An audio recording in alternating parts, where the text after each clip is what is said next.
Welcome to NTD News Today. I'm Kevin Hogan. Let's take a look at our top stories. A newly elected Illinois congressman already announced he's running for Chicago mayor against Lori Lightfoot.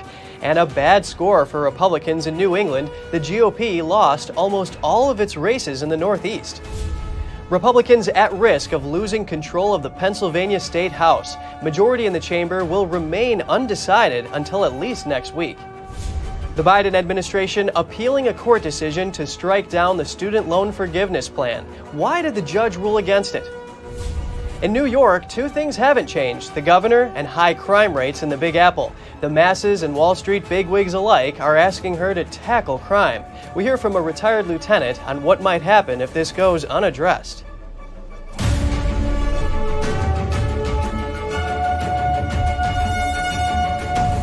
Election security continues to be a major concern in the midterms. In Mississippi, officials confirmed that state election websites were hit with a cyber attack on Election Day. Mississippi Secretary of State Michael Watson said on Wednesday, quote, "Our offices confirmed an abnormally large increase in traffic volume due to DDoS activity, which caused the public-facing side of our websites to be periodically inaccessible.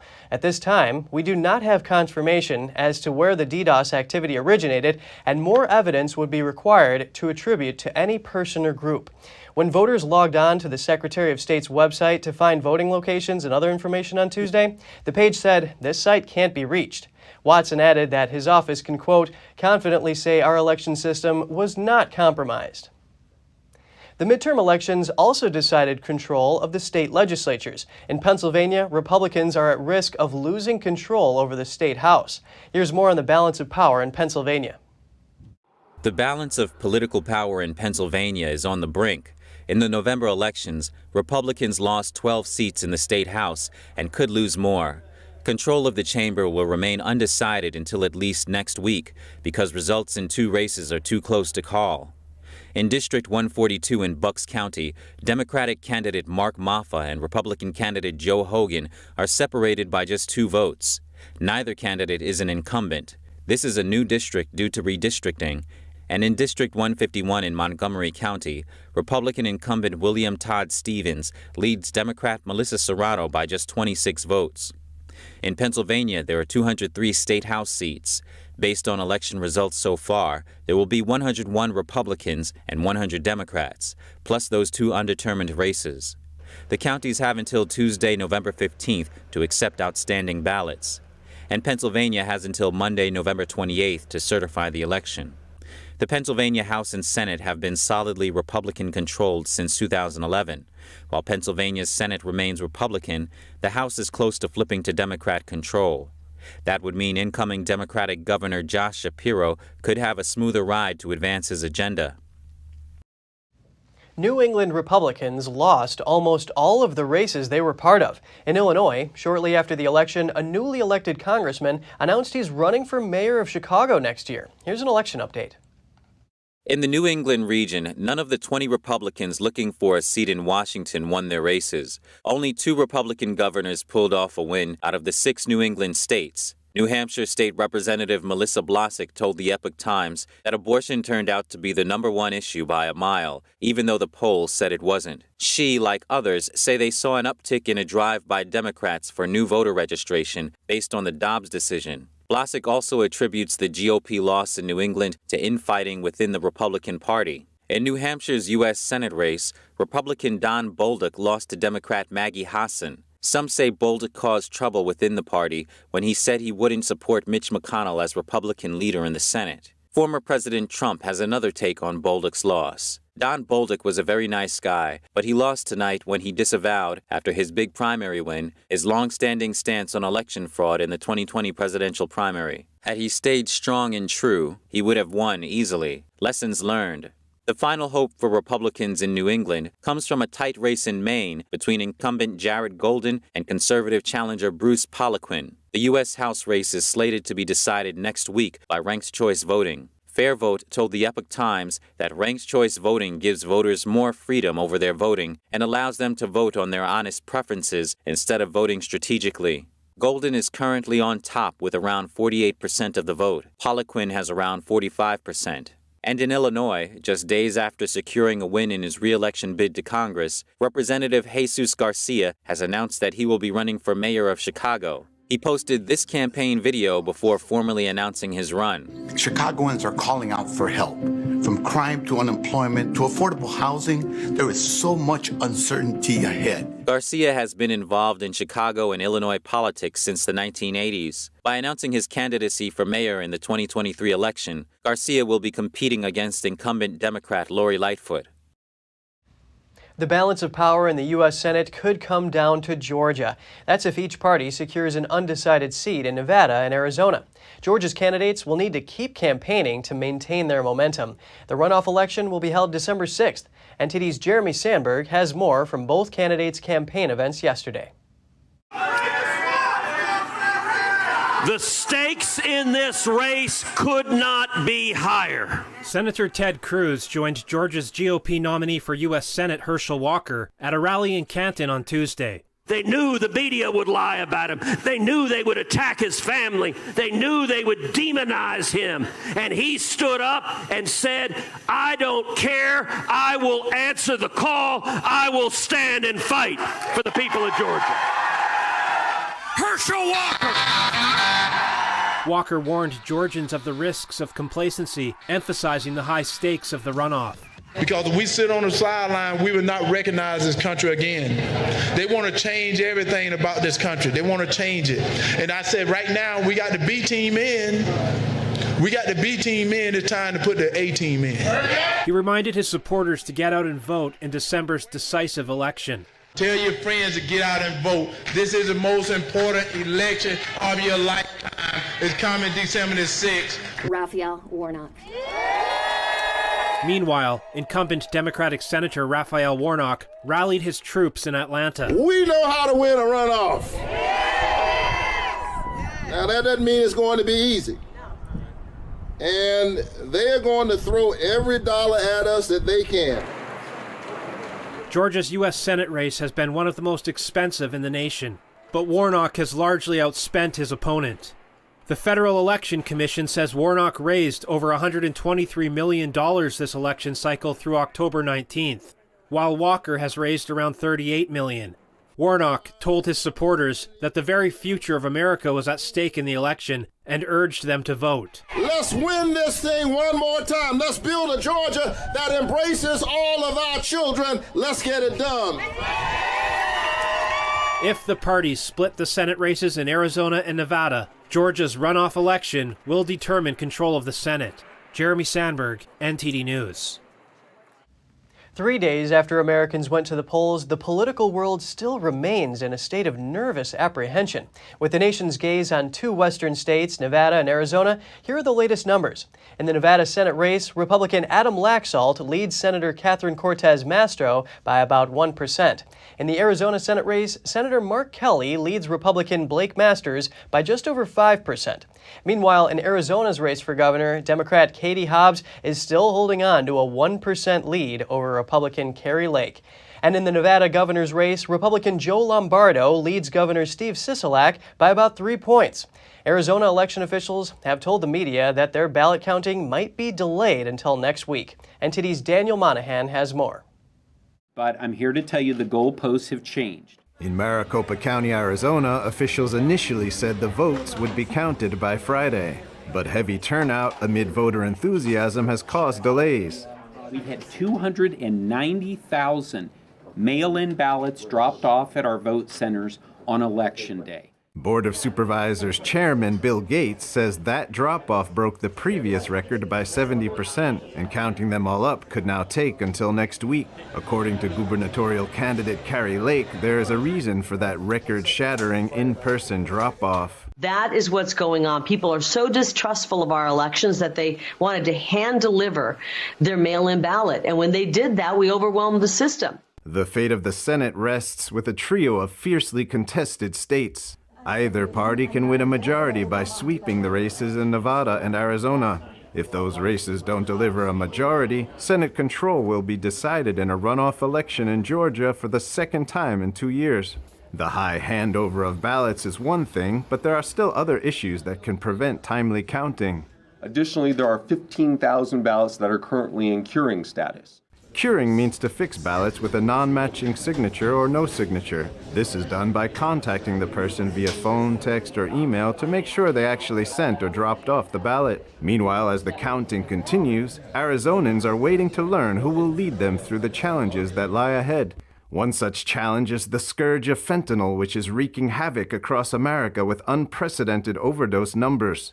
A Mexican national was recently arrested for smuggling more than 70 pounds of fentanyl pills across Arizona's southern border. Carrie Lake reacted on Twitter saying, "Know this, I am not at all distracted from the issues. I am currently assembling a team to successfully execute our border policy on day one." That's unless her opponent, Katie Hobbs, has something to say about that. Daniel Monahan, NTD News. Some Republicans are already backing Trump, even though the former president hasn't officially announced his run yet. Republican Congresswoman Elise Stefanik of New York has endorsed Trump for the potential run. Stefanik is the chairwoman of the House Republican Conference, the third highest-ranking GOP member in the House. In a statement to the New York Times, Stefanik said she was proud to endorse Trump for president in 2024. She added that it is, quote, time for Republicans to unite around the most popular Republican in America who has a proven track record of conservative governance. Trump is set to deliver what he calls a special announcement at his Mar-a-Lago home next Tuesday. He is widely expected to announce his run for the 2024 presidential election. Next, we turn to the Big Apple, where New Yorkers are pleading with Governor Kathy Hochul to stamp out crime. Wall Street bigwigs in the city want Hochul to address crime and taxes. An organization representing them says police are out hustling hard to arrest criminals, but they're not being prosecuted and convicted. We bring on a retired law enforcement officer who describes what can be done on a local level and addresses some concerns that Mayor Adams has. Joining us now is Lieutenant Stephen Rogers, New Jersey police detective and the founder and president of Campaign for America. It's a real pleasure having you on today, Stephen. Always a pleasure to be with you. Thank you. Now that Congressman Lee Zeldin has lost the governor's race in New York, many voters are feeling disappointed and concerned the crime in New York City might not change. What do you think can be done if change doesn't happen at the governor's level? Well, they certainly have a right to be concerned because the crime continues to escalate. Unfortunately, it did not work out, the election, the way it did, but the people can do a few things, at least on a local level. They need to be vigilant. They need to look out for any criminal activity, and they need to back their police. But short of that, I could tell you what is being done is people are fleeing the city. They're leaving. Businesses are leaving. Large corporations are packing it in. And I say this, and I've said it over and over again, the day Broadway begins to pack up and leave New York City, that will be the end of New York. You mentioned policing in the local level. You are in favor of community policing. Do you think this is an option here? And if so, what would that look like in practice? Well, community policing is time-tested. It works. I helped create community policing here in New Jersey, the methodologies that will allow police to be proactive. That is very important, meaning that the police are out of their patrol cars, they're walking in the neighborhoods, they're befriending the police. I remember we set up officer-friendly programs with young people. The cops went into schools, interacted with kids. I went into elementary schools and had lunch with children. So you build this tremendous amount of trust, even from an early age, with the children in your neighborhoods. In addition to that, interaction with the clergy through community policing, very important. The clergy speak to more people on their days of worship than any politician does in a year. So you build those relationships, and it has a lot to do with the prevention of crime. Hopefully that can be implemented and make an impact here. Now, New York City Mayor Eric Adams blamed progressives for midterm losses for Democrats in his state. He said polls show New Yorkers are concerned about crime, and he said the ones who should be at fault are those who ignore their concerns. What's your reaction to this? Well, I think and believe that the reason why the elections did not go the way we expected with regard to the Republican Party is that the Republican Party has to do a better job in articulating their vision for America, their vision for the cities. In addition to that, Democrats, for a year and a half, I've seen it myself, were out recruiting a lot of college students, a lot of young people. So between the recruitment programs the Democrats put up, the indoctrination policies in our schools that they advanced for years, that had a lot to do with the losses. So the Republicans have to do a better job in, let's say, selling and marketing their vision. Once they do that, we're going to see a lot get done. And let me add this. Evidence of that is Ron DeSantis in Florida. Governor Ron DeSantis performed very well because he was the governor that took action. He just didn't talk. He took a lot of action. Supported the police, supported parents' rights at school district level. So actions speak louder than words, and we need a lot more action from the Republican Party nationally. And now I want to touch on your vision for America that you mentioned here. We've seen an election that had a lot of twists and turns. What can you tell us about this election at the local level? Well, it's an interesting question, and the answer is a good answer I have, and that is the school board districts across the country, city councils, mayor races, even in state level elections, Republicans swept. I mean, they just cleaned house with regard to progressives, with regard to liberals and Democrats. Why? Because on a local level, people were paying attention to what? To their children's education with regard to school boards. They want to make sure their children are going to be educated, not indoctrinated. And it goes back to my point about articulating positions, not just telling us what's wrong with the opposition, but what's right with our side. What is the vision? And so we swept on local levels, but unfortunately it didn't reach the federal level as we wanted it to. Always a pleasure hearing from you. Lieutenant Stephen Rogers, New Jersey Police Detective. Great having you on the show today. My pleasure. Thanks very much. Still to come, Texas Governor Abbott says he sent the 300th bus of illegal immigrants off to sanctuary states. We have that and more just after this break.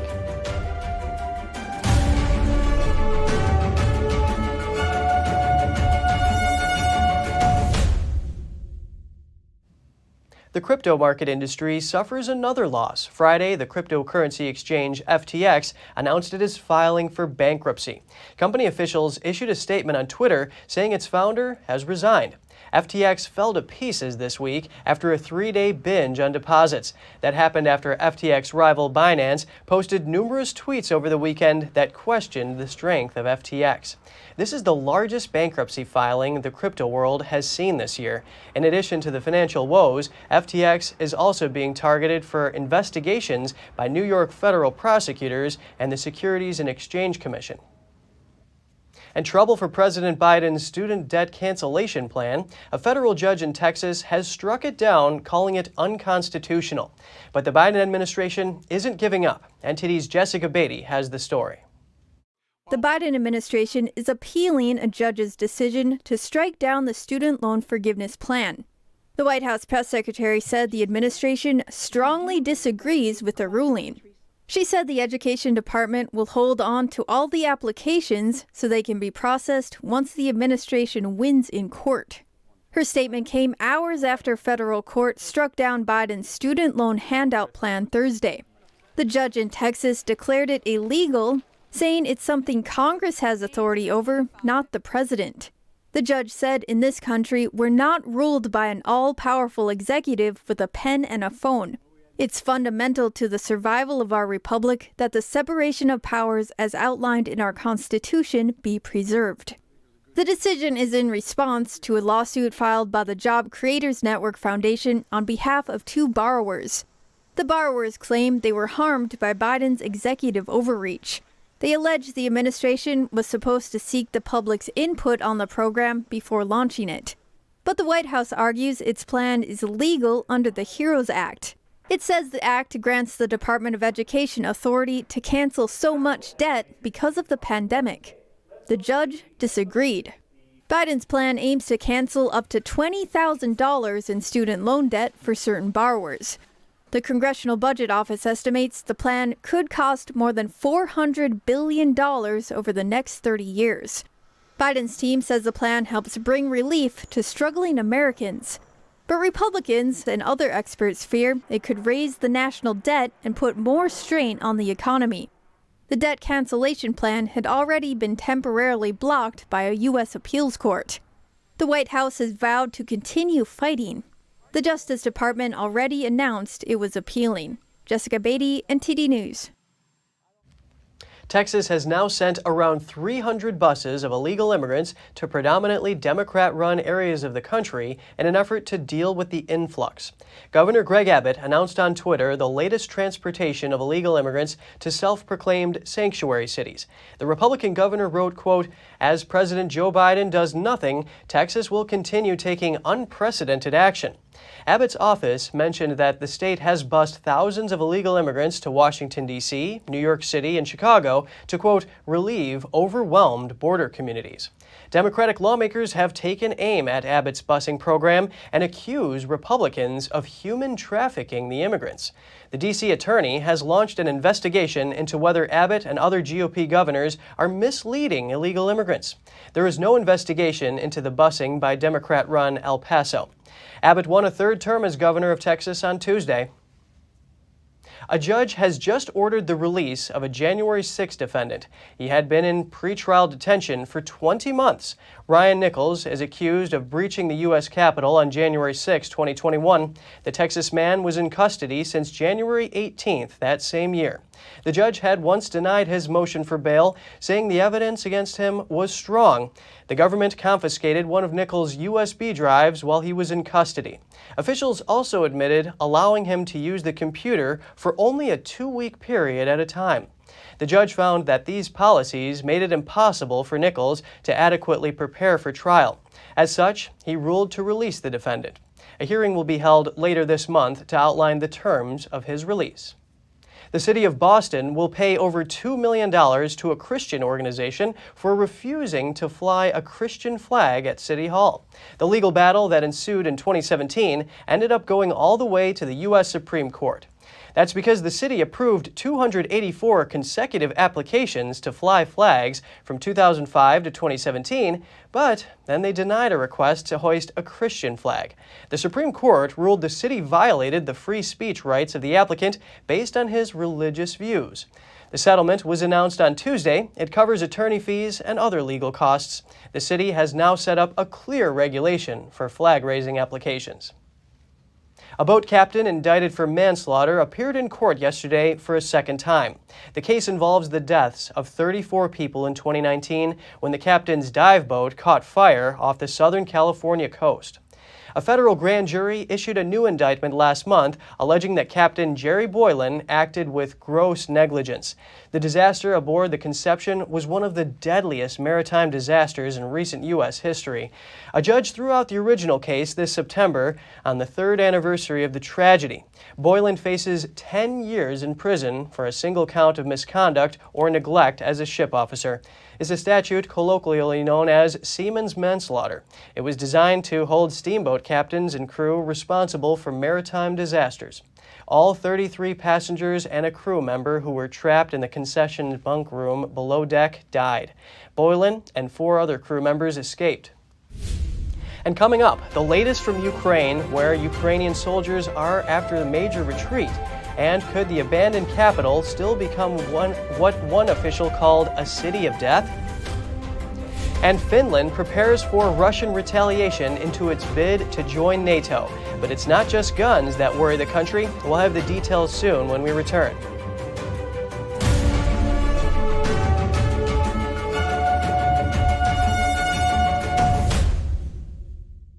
As Americans, it seems like other people have been telling us what to do, how to live, and how to think. But that's not how we founded the greatest nation on earth. During times of powerlessness, we found power. And we found power through taking action. Through action, we find solutions. And through solutions, we find freedom. The supply shortage has made it harder than ever to keep your shooting skills sharp at the range.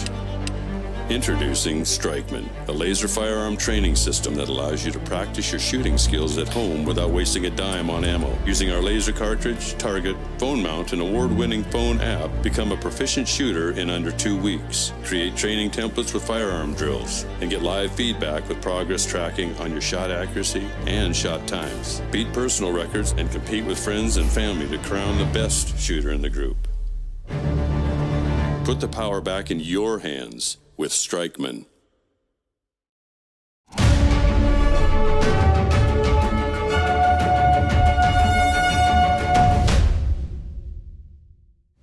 Welcome back. Ukrainian troops pushed forward and a battle-scarred stretch of the front fell silent on Thursday. That's after Moscow ordered one of the war's biggest retreats. However, Kyiv warned fleeing Russians could still turn Kherson into a city of death. Here's the story.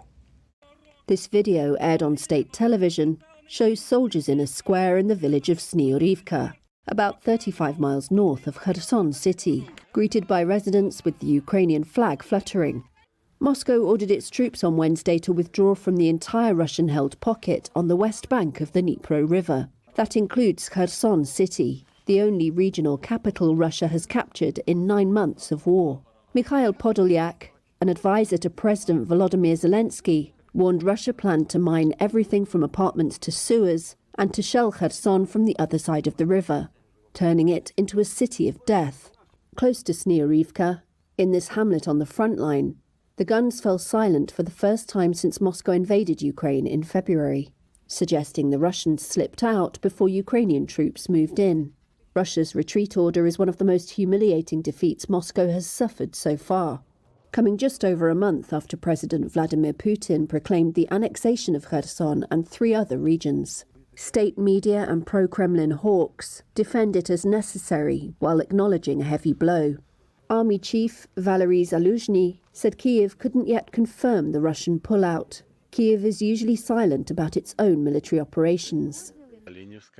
But he said Ukrainian troops had captured 12 settlements in 24 hours and advanced 4 miles.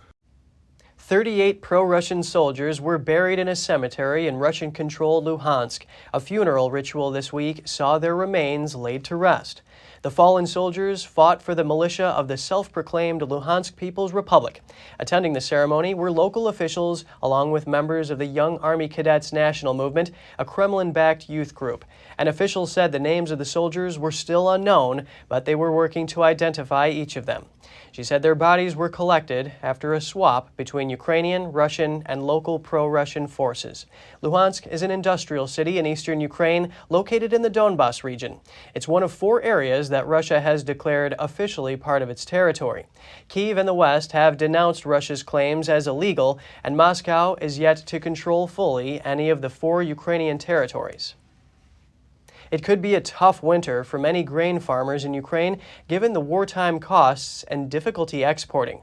They are now getting help from the United Nations to store the produce they can't sell.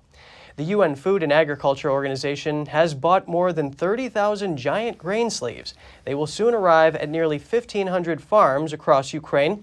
Loading each bag can take almost 2 hours, plus a costly set of machinery, which the UN also pays for. These are airtight plastic bags that can keep over 200 tons of crops from spoiling for up to 9 months. Global grain prices have been falling since their peak following Russia's invasion. Ukrainian farmers say they are facing difficulties in exporting grain, but operating costs are higher due to power outages after Russian strikes on the grid.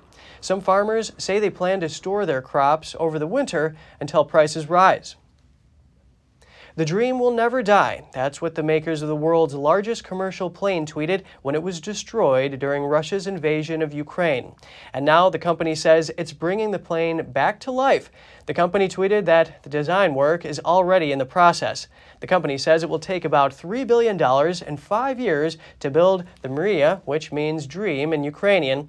And here's a little bit more about it. It was built in the 80s to carry the Soviet space shuttle, and it has about twice the hold capacity as a Boeing 747. As the war in Ukraine continues, Finland's bid to join NATO comes with some concerns. The country fears retaliation by Russia, and not just militarily. Let's take a look.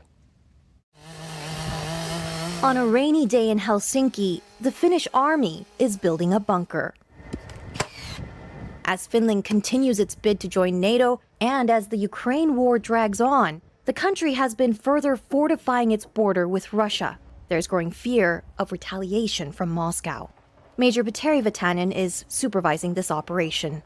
We have an exercise where we are constructing readiness constructions, little fortifications, where we practice the whole chain, how do we build these things from the beginning to the actual construction.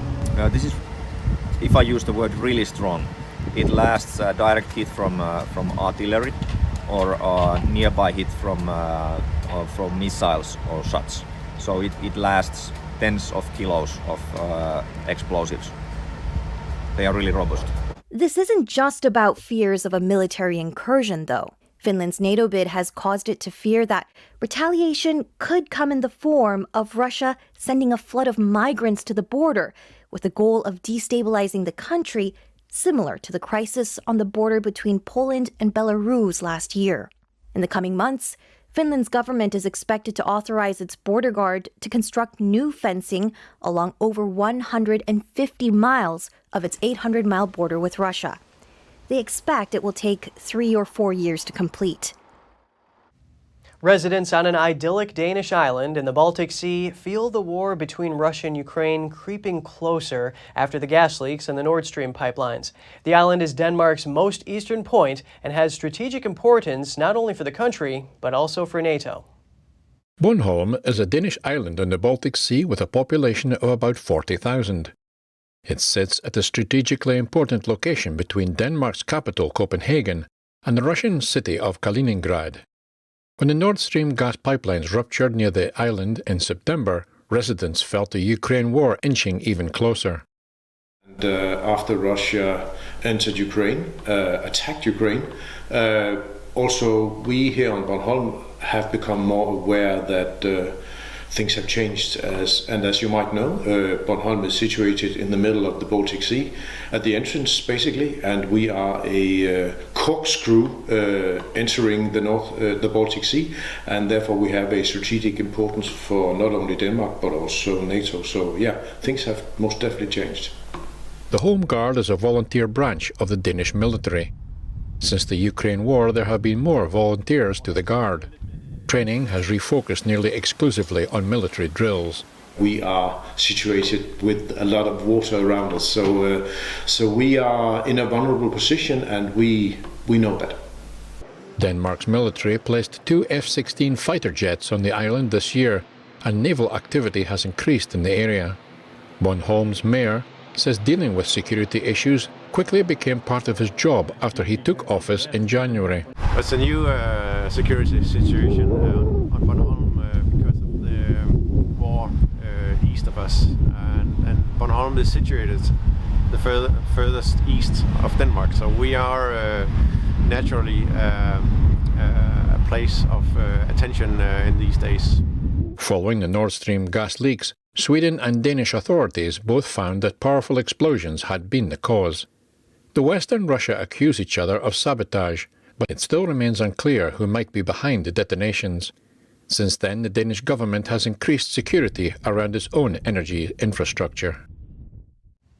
A special silence was held in the UK today to mark Armistice Day. It commemorates the country's fallen military members and the truce signed between the Allies of World War I and Germany. At 11 a.m. in the morning, tens of millions of local time, millions across Britain observe 2 minutes of silence. This marked the time fighting ended on the Western Front of World War I on November 11, 1918. Armistice Day is followed by Remembrance Sunday on November 13th, and over in France today, President Emmanuel Macron laid a wreath at France's Tomb of the Unknown Soldier. World War I was fought in large part on French soil between 1914 and 1918. It left about 10 million dead on all sides. And if you have any news tips or feedback for the show, don't hesitate to email us at news.today@ntd.com. And still to come, newly released footage shows divers discovering a 20-foot section of the Space Shuttle Challenger, which exploded shortly after its launch in 1986. And Barcelona businesses are enjoying the post-pandemic tourism boom, but not all locals are glad to see tourists in the streets again. More shortly here on NTD News Today.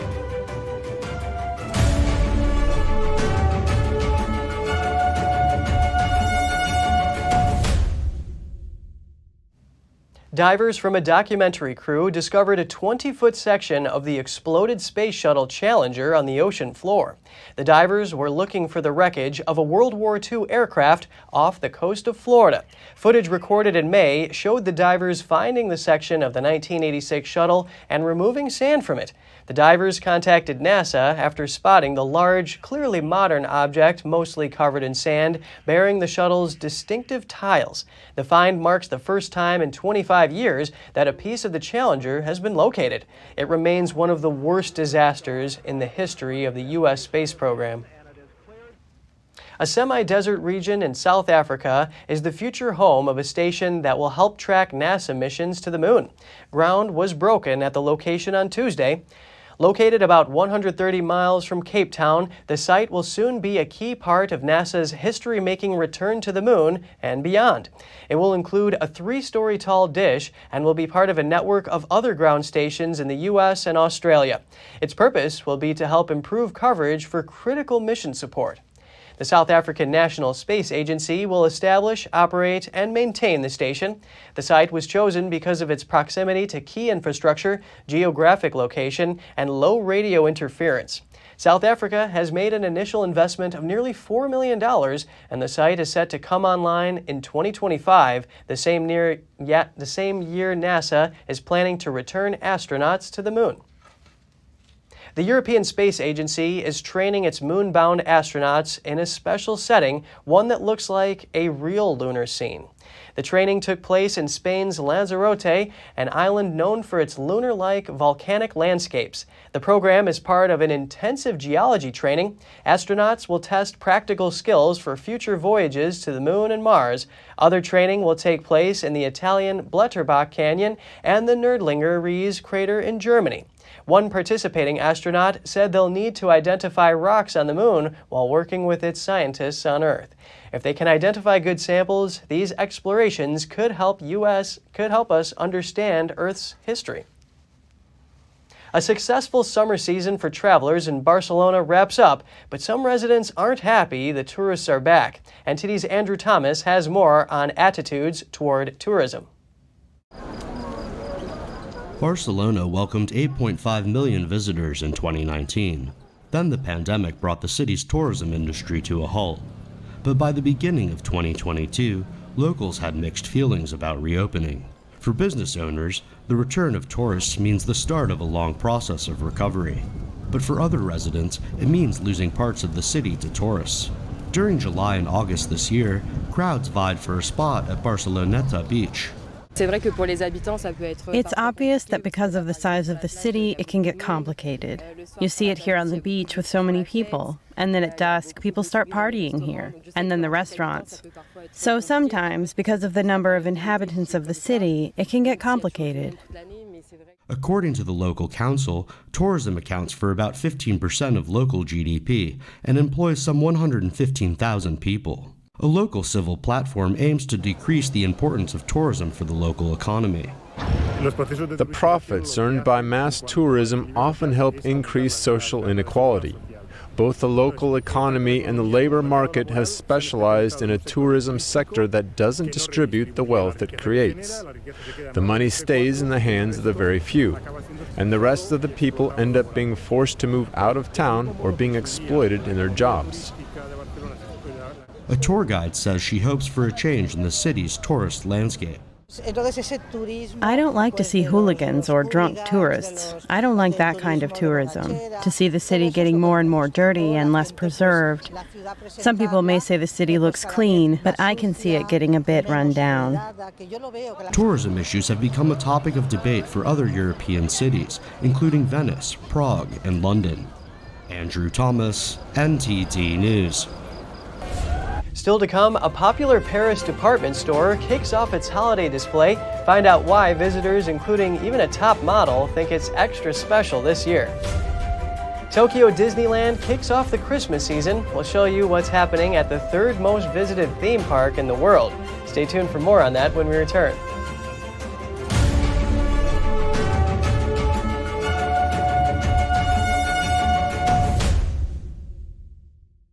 According to ancient Chinese medicine, Purslane is considered a medicinal herb and is used to help lower cholesterol, improve vascular functions, and prevent diabetes. Perilla seeds can nourish the lungs and spleen. It is used to treat asthma and improve pulmonary functions. Puritang green vegetable omega-3 is made from purslane and perilla seeds from Hwangmae Mountain in South Korea. It contains over 90% of omega-3, 6, 7, and 9, the highest concentration possible without chemical additives. The soft gel is made of natural seaweed. It is 100% organic and vegan. Both adults and children can take it with peace of mind. Ancient recipes were passed down from heaven to bring prosperity and longevity. Puritang green vegetable omega-3.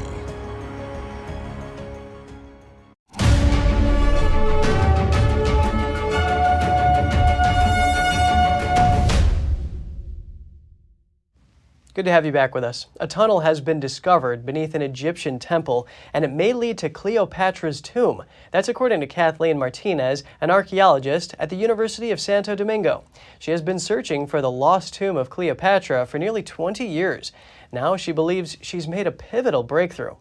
Martinez and her team uncovered the tunnel 40 feet underground. It's almost a mile long and connects to the Temprosiris Magna Temple, and architectural design experts call it an engineering miracle. The Egyptian coastline has been battered by earthquakes over the centuries, causing parts of the temple to collapse and sink under the waves. This is where Martinez and her team are looking next. Although it's too early to know where these tunnels lead, she is hopeful. If the tunnels lead to Cleopatra, she says it will be the most important discovery of the century. Now over to France, where colorful circus figures, hanging gardens, and playful clowns are the stars of the day. That's as Printemps department store in Paris kicked off the holiday season. The traditional window display in the run-up to Christmas brings joy to passers-by. NTD's France correspondent David Vives has the details. Preparing for Christmas is a serious business and therefore requires dedication. In Paris, the iconic Printemps department store unveiled its traditional window displays on Wednesday. Oscar-nominated actress Isabelle Huppert and supermodel Naomi Campbell were the guests of honor. Then it's just like extra lights. You know, it's already the city of lights, but then you've got extra lights and it's just magical. But I feel like of what we've been through in these last few years, a little bit of cheer and fantasy and imagination is important. This year's windows feature a circus theme with funny animals and playful clowns. Trapeze acrobats swing around while parrots play saxophone. On his hot air balloon, Santa supervises the circus crew. Additionally, over 2 miles of green garden lights have been installed along the street. It takes 1 year of preparation to pick the theme and then work on the dummies. Then it takes 3 weeks to set up the display. The green lights and green backdrop seem to echo a new ecological awareness for the setup. Printemps' CEO says the store is switching to LED lights, and these little characters won't dance all night long like previous years. They will have some time off to help the store save energy. We have another strong plan to reduce the time of illumination for windows. We started already in September 8th, turning the store black and dark when it's closed. And for Christmas, we have a special effort. We reduced by 20% the hours of opening of our animated windows. This French tourist who came to see the displays approves of the energy-saving measures. Maybe we can turn them off a bit earlier, but we have to keep this magic. During the early evening, when there are a lot of people, and when we see people who take photos of the windows, they appreciate this. The window displays will stay until the first week of January. David Vives, NTD News, Paris. Tokyo Disneyland kicked off the Christmas season on Monday. In addition to the traditional Christmas tree, they also had a parade featuring Elsa from Frozen, Mickey and Minnie Mouse, and Donald Duck. NTD's Andrew Thomas has more on the festivities. Tokyo Disneyland was the first Disney theme park to open outside of the U.S. Nearly 4 decades later, it's still entertaining fans. Since every season the events change, I try to come over around 5-6 times per season. So over the course of a year, I think I come about 30 or 40 times. The Japanese theme park officially opened its gates in the spirit of Christmas. I could really feel the Christmas vibe, and it was really fun. The theme park is the third most visited in the world, welcoming nearly 18 million visitors in 2019. What I like about Disneyland is the atmosphere. The cast is very kind, the food is good. You can have fun just by walking around. You can break away from your daily life and you feel you can start anew tomorrow. During the pandemic, visitor numbers plummeted to just over 4 million in 2020. The number of overseas tourists is still lagging behind that of Japanese nationals, but Japan relaxed their entry requirements this October, so tourism is expected to increase. Visitors who have made it here today are enchanted by the display. Enthusiastic fans couldn't miss the first day of the Christmas celebrations. We weren't planning to attend the parade today, but we had the chance to, and it was really nice. A lot of characters showed up. At the end of the parade, the chariot of the Beauty and the Beast also came. I was really happy. I could see Belle. My favorite character is Belle. The park is still requiring masks and is offering a 20% discount to visitors who receive the COVID-19 vaccine booster or who get tested before their visit. Day tickets for Tokyo Disneyland start from $50. Andrew Thomas, NTD News. It's Veterans Day, and today we take a special look at Native American veterans and their sacrifice for the country. And the NFL is in Germany, looking to hold its first regular season game ever in the country. Find out what's at stake. We'll be back with more soon here on NTD News.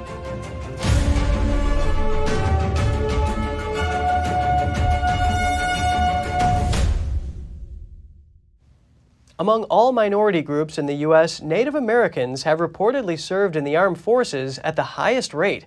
In honor of Veterans Day, we will explore why Native American veterans have continued to serve and sacrifice for the U.S. despite their painful history with the federal government. Here's the story. It takes a special person to stay in the military for a length of time. Veterans Day is not only a time of remembrance, it's a tradition of honoring those who had served and sacrificed for our country. While we honor all American veterans from different cultures and ethnicities, not everyone knows that Native Americans have the highest record of military service than any other minority groups, as reported by the Military Times. Go back to Code Talkers back in World War I.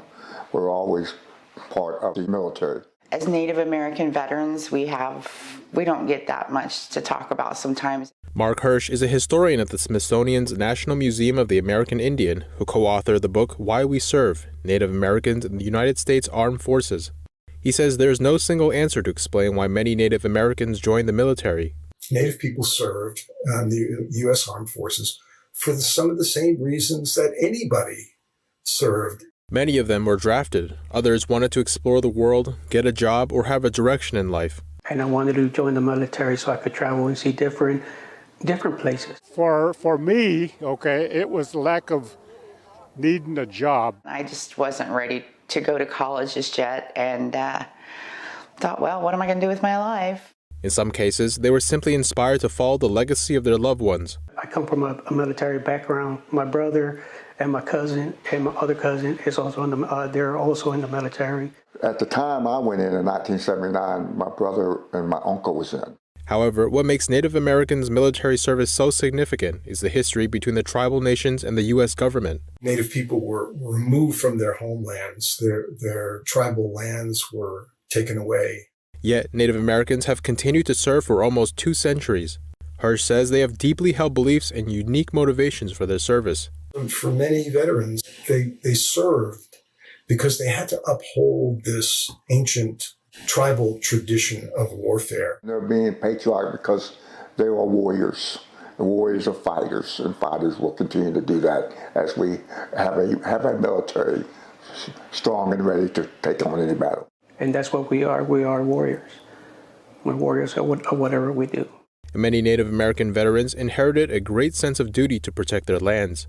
This is still our country. This is still part of our land. This is our land. For many of the people we talked to, serving in the armed forces was a way of defending tribal homelands. Because this is our land, and this is what we agreed with the United States government to fight for.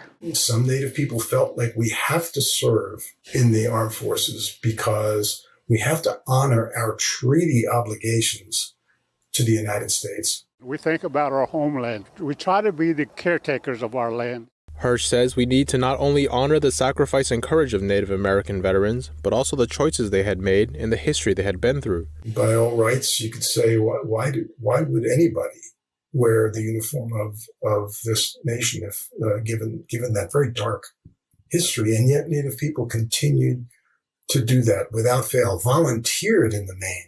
In another segment, NTD will explore how Native American veterans' culture and heritage have helped them during their time of military service. NTD News, Texas. The United States soccer team was the first to arrive in Qatar for the World Cup. The team manager spoke about his expectations for the newly named roster of players. All the excitement or anticipation leading up to the roster unveil is gone now, and now it's really about just focusing on the tournament. How would you describe your group of players? It's a great group of guys, really close-knit group, young team, but hungry team. It's going to be an exciting group to watch. The United States is drawn in Group B alongside England, Wales, and Iran. The team's first match is against Wales on November 21st. The coach says the team has made its preparations for the tournament, and now it's about the final touches. The team's final roster was announced just days ago. 26 men were set for play in Qatar, but the list is subject to change if anyone gets injured. The remaining members of the complete squad are expected in Qatar by Monday. Surprises on the roster this year include a player who hasn't played for over a year, along with a striker who has never scored an international goal from open play, and the team's #1 goalkeeper will not compete. The National Football League says it could have sold over 3 million tickets for its first regular season game ever in Germany. The Tampa Bay Buccaneers face the Seattle Seahawks in Munich on Sunday. I'm extremely excited. Look forward to it. First time playing in the international game, and so it's going to be fun. I look forward to it, man. I think Germany has a chance to show the rest of the world how they've received the NFL and how they want it to be a part of their sporting experience and culture possibly someday and all that. The Seahawks will face the Bucs, led by 7-time Super Bowl champion quarterback Tom Brady. The Seahawks were preparing for what could be a tough battle by working on their skills in Germany's Allianz Arena. The game is part of the NFL's international push. The league has already played 3 games in England this season. Brady will look to enhance his international resume by becoming the first starting quarterback to win games in 4 different countries. So far, he's won in England and Mexico, outside of his many U.S. wins. The Dallas Zoo has welcomed a baby hippo. Let's have a look at the little one. The mom gave birth on the day before Halloween. Zoologists aren't sure yet whether the baby is male or female. They say the calf weighed between 50 and 60 pounds at birth. Mom and baby are both doing well and have been bonding behind the scenes, while Dad Gus and half-sister Adana spend time on habitat. The calf won't be on public display for several more weeks. And more adorable baby animals, a zoo in New York made history with its 2 new additions. The Rosamond Gifford Zoo in Syracuse welcomed male Asian elephant twins on October 24th. The first calf was delivered at 2 a.m., weighing in at 220 pounds. The second one was born 10 hours later at nearly 240 pounds. Both mom and babies are doing well. The zoo says twins make up less than 1% of elephant births worldwide. Until these two, there weren't any successful twin births in the U.S. And Americans can mark Veterans Day by visiting a national park for free. The National Park Service is waiving entrance fees at more than 400 parks across the country on Friday in honor of the holiday. The NPS is also offering free lifetime military passes to veterans and Gold Star families whose loved ones were killed in service. The free passes provide access to more than 2,000 federal recreation spots, including national parks and wildlife refuges. And that's all for today's program. We're really glad to have you with us. I'm Kevin Hogan, NTD News, New York City.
Thanks for watching us on YouTube. Did you know YouTube only keeps selective videos on its platform? So if you want to make sure you get the full picture, just subscribe to our newsletter.